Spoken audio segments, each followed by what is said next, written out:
жан-жақты деп, Қостанай облысы Рудный қаласынан келген 5 баланың анасы, 10 немеренің әжесі алдарыңызда Бегімбетова Татья. Қыдырмайыңыздар.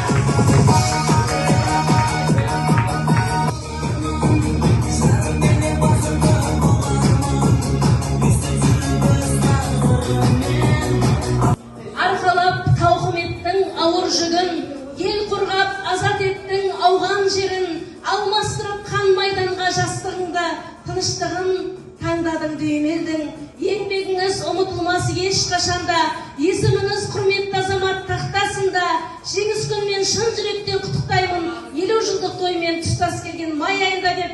Келесі қатынасушымыз Үшқұдық қаласының құрметті азаматы, ауған соғысының майдангері, Үшқұдық қаласы ауған соғысы ардагерлер кеңесінің төрағасы, көкірек толы бірнеше медаль ордендердің иегері, есімі құрмет тақтасында әлеулі 50 жылдықтың ұйымдастырушысы Төлеков Сейтқазы Нұрғазыұлы алдарыңызда.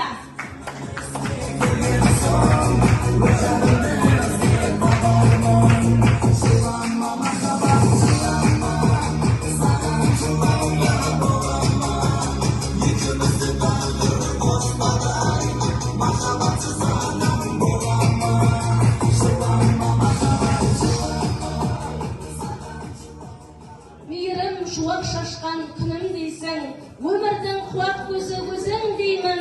Гүлжамиқ апа, көремін жүзіңізден ақ жарқын кемеңгерлік мейірімділік.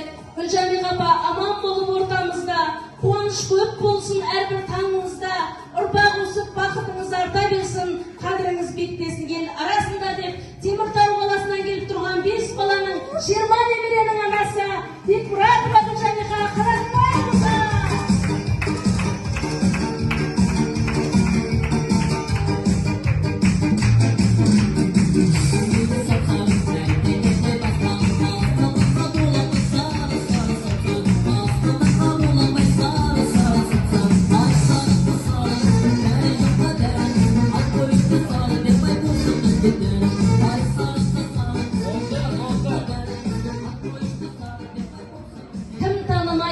Шаруагер Мұрсаев Балтабайды, жолды үлдей жары бар салиқалы, өсіріп ұл мен қызды тәрбиелі, өнегелі отбасы атанғанда, Балтабай ата еңбекпенен танылған, халық үшін маңдай